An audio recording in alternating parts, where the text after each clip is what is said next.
kutub utara yang memiliki es mencair itu, maka permukaan bumi akan tertutup oleh air. Oleh sebab itu, kenapa kita harus menghemat energi? Lalu tidak boleh adanya globalisasi, karena dengan adanya globalisasi, es yang ada di kutub menjadi lebih cepat cair dan bisa menambah jumlah air yang ada di permukaan bumi. Oke, jangan terlalu boros dengan penggunaan bahan-bahan seperti globalisasi ya. Sekarang kita lanjut. Ayo belajar di halaman 22. Air merupakan salah satu sumber energi kekal.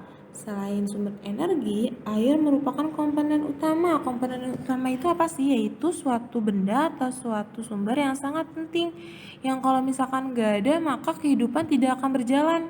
Tanpa air tidak ada kehidupan di bumi. Ya, seperti itu. Sama halnya dengan matahari. Tanpa adanya matahari, bumi akan menjadi gelap. Lalu tanpa adanya angin, maka para nelayan akan kesulitan untuk mencari ikan di laut. Begitu juga dengan air. Air sangat penting. Nah, sekarang manfaat air apa aja sih? Kita mulai ya. Manfaat air untuk manusia. Yang pertama adalah untuk kesehatan. Tubuh manusia memiliki kadar air 60-70%. Oleh sebab itu, ketika kalian sedang sakit, kalian disarankan untuk banyak minum air putih. Karena nanti ada di nomor 1 manfaat air bagi manusia. Air bermanfaat bagi kesehatan manusia, antara lain menjaga suhu tubuh, mengeluarkan racun dari tubuh, mencegah dehidrasi. Dehidrasi itu adalah kehausan atau kekurangan cairan tubuh, dan menjaga kelembapan kulit. Kalau misalkan kalian lagi sakit terus minum air yang banyak, nanti racun yang ada dalam diri kalian itu akan keluar melalui air kencing atau air pipisnya, seperti itu. Lalu yang kedua adalah mandi, mencuci, dan memasak. Itu kehidupan sehari-hari. Ya benar, kalian itu mandi, masak, mandi menggunakan air. Coba bayangkan kalau misalkan kalian gak ada air.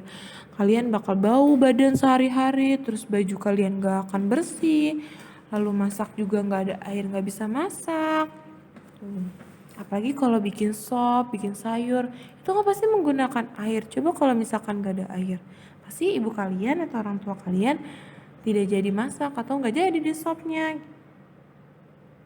Air berguna untuk keselamatan, yaitu untuk digunakan untuk memadamkan kebakaran di nomor 3.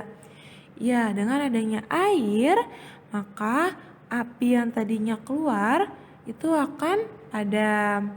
Makanya kadang ada juga yang menggunakan kain yang dibasahi lalu ditutup untuk memadamkan api. Dan kalian juga harus berhati-hati ya dalam bermain api. Yang keempat adalah untuk pencucian dan pendinginan. Pencucian apa tuh? Yaitu industri seperti industri tahu, industri tempe. Dia menggunakan air yang sangat banyak untuk proses pembuatannya. Jadi kalau misalkan gak ada air, maka mereka tidak akan bisa bikin tahu. Lalu kita tidak akan bisa makan tahu. Padahal tahu itu kandungan nutrisinya sangat banyak loh. Makanya air sangat penting untuk industri makanan seperti tahu. Lanjut ya. Untuk menggerakkan turbin air, sebelumnya kita telah belajar tentang air. Air adalah salah satu sumber energi gerak. Nah, contohnya itu adalah turbin air. Yaitu bentuknya seperti kincir air. Mereka berputar karena adanya gerakan air yang mengalir. Seperti itu. Lalu yang keenam, yaitu adalah air diperlukan untuk keperluan perdagangan, seperti di rumah makan dan di hotel. Ya, karena di hotel itu kan pasti ada kamar mandi, lalu ada para pekerja yang menggunakan air untuk membersihkan kamar, lalu ada rumah makan yang menggunakan untuk mencuci piring, untuk memasak, lalu untuk menyediakan air minum bagi pelanggannya yang sedang makan di rumah makan. Tuh, mereka tidak akan bisa berdagang atau berusaha jika tidak adanya air. Sekarang adalah nomor 7. Air digunakan di bidang pertanian, yaitu untuk pengairan lahan pertanian. Ya, benar, seperti padi. Itu menggunakan air yang sangat banyak, yaitu biji-bijinya direndam dulu oleh air. Nah, kalau misalkan gak ada air, maka pertanian akan kering gersang. Para petani tidak akan bisa menanam padi dan tanaman lainnya. air diperlukan untuk peternakan seperti tombak, kolam, dan keramba. Iya, karena ikan itu hidup di dalam air. Bayangkan kalau misalkan kita tidak ada air, maka kita tidak akan pernah merasakan yang namanya makanan ikan, makanan laut, lalu berbagai makanan hal yang ada di lautan kita tidak bisa merasakannya karena tidak ada air, tidak adanya air. Itu adalah manfaat air bagi manusia. Jadi sangat penting ya, ada sampai 8. Sebenarnya masih banyak lagi. Coba nanti anak soleh dan soleha dicari ya. Lalu yang kedua adalah manfaat air bagi hewan. Yang pertama adalah air merupakan komponen yang paling penting bagi hewan. Sekitar 3/5 tubuh hewan terdiri dari air. Jadi kebutuhan air untuk hewan sama dengan kebutuhan manusia akan air. Berikut manfaat air bagi hewan. Yang pertama adalah menjaga suhu tubuh. Jadi dengan adanya air, hewan akan minum, dan kalau misalkan gak ada air, hewan akan seperti kucing. Kalau misalkan dia gak minum, dia akan lemas, tidak bisa bergerak, lalu lama-lama akan mati, seperti itu. Jadi sangat penting. Yang kedua adalah untuk menjaga tekanan darah, yaitu dan berperan melancarkan. Yang ketiga adalah berperan melancarkan pencernaan. Ya, karena air itu membantu perut kita dan perut hewan dalam mengolah makanan. Coba kalau misalkan kita cuma makan nasi tanpa adanya air, pasti kan seret di rehel atau akan gak enak, harus minum. Gimana caranya gitu biar perut di lambung itu bisa mengolah makanan dengan baik. Orang-orang yang punya penyakit mah juga disarankan untuk minum air agar perutnya tidak kering. Sebagai alat transportasi nutrisi ke seluruh tubuh. Ya, itu sangat penting untuk membagikan makanan yang ada di lambung yaitu ke seluruh tubuh. Lalu manfaat air bagi tumbuhan.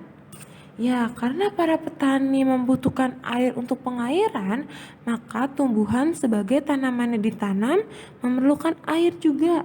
Nah, kenapa sih komponen yang paling penting? Ya benar, karena tanpa adanya air, maka mereka tidak akan bisa fotosintesis, karena salah satu bahan baku adalah karena air mengandung zat-zat penting gitu, melarutkan zat-zat hara dalam tanah sebelum diserap ke akar. Ya, kita menyiram. Sebenarnya menyiram pohon itu yang baik itu adalah ke tanah, bukan ke daunnya gitu. Jadi yang paling baik adalah langsung ke tanah karena nanti diserap oleh akar, dan dari akar dia menuju ke daun-daun atau ke batang-batang. Tuh. Yang kedua adalah bahan baku fotosintesis. Fotosintesis akan menghasilkan zat-zat penting bagi tumbuhan. Jadi dengan adanya air, tumbuhan akan berkembang lebih baik dan lebih cepat. Lalu air menjaga suhu tubuh dalam tumbuhan agar tetap tumbuh dengan baik tanpa adanya kekeringan atau kekuningan yang ada terjadi daun-daun. Sama seperti manusia dan yang terjadi di hewan.